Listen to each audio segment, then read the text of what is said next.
اللہ بھی عجب ذات، اس سے مانگو تو دوستی لگا لیتا ہے، نہ مانگو تو ناراض ہو جاتا ہے۔ کیا شہنشاہ ہے! اس سے مانگو، نمک بھی مانگو، میرے نبی نے کہا جوتی کا تسمہ ٹوٹ جائے تو وہ بھی مانگو، خوش ہو مجھ سے مانگ رہا ہے۔ اور کسی بندے سے جان چھڑانی ہو باعزت طریقے سے تو اس سے قرضہ مانگنا شروع کرو، انشاءاللہ تھوڑا فون ہی ڈیلیٹ کر دے تو تھوڑی راہ ہی چھڑ جاوے۔ اور میرا اللہ کہتا تو مانگتا نہیں ہے مجھ سے، تو مانگ، میں خوش ہوتا ہوں۔ بھائی ڈھیر سارے مفتی بیٹھے ہوں گے، کھڑے ہو کے پینا نہیں سنت ہے،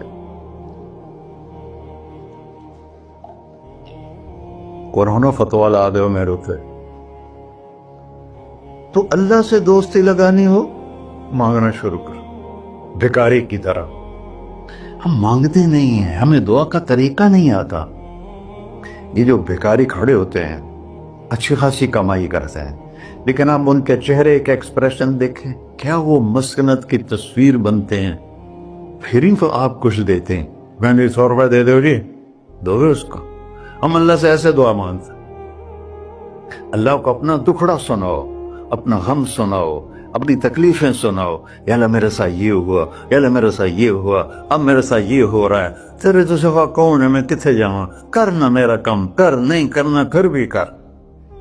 یہ طریقہ ہے اللہ سے مانگنی۔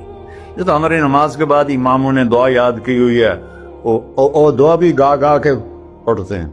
بھلا دعا تو فریاد ہوتی، کوئی فریاد بھی گا کے کرتا ہے؟ اللہ نے ہمارے امام مساجد کو ہدایت دے، یہ دعا بھی ترنم میں پڑھ رہا، تو ترنم تو خوشی کے موقع پر ہوتا ہے، اور دعا تو فریاد ہوتی ہے، فریادی بن کے مانگو، کہتا آ جاؤ دروازے کھول دوں گا۔ اور عجب بات بتاؤں، ایمان کی شرط نہیں لگائی، اسلام کی شرط نہیں لگائی، نیک ہونے کی شرط نہیں لگائی، ایک شرط لگائی ہے، امن یجیب المضطر اذا دعاہ۔ ہندو، مسلم، کافر، مشرک، مومن میرے آگے رو کے مانگ لے تو دے دوں۔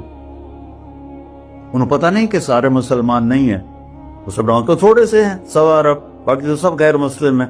وہ رب العالمین اس نے اپنا انٹروڈکشن کرایا ہے، الحمدللہ رب المسلمین تو نہیں کہا، رب العالمین کہا۔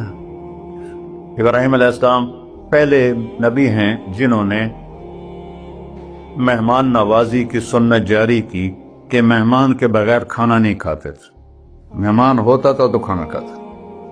ایک مہمان آ گیا، انہوں نے کھانا رکھا، انہوں نے لقمہ توڑ کے منہ میں ڈال لیا، تو ابراہیم علیہ السلام نے فرمایا بسم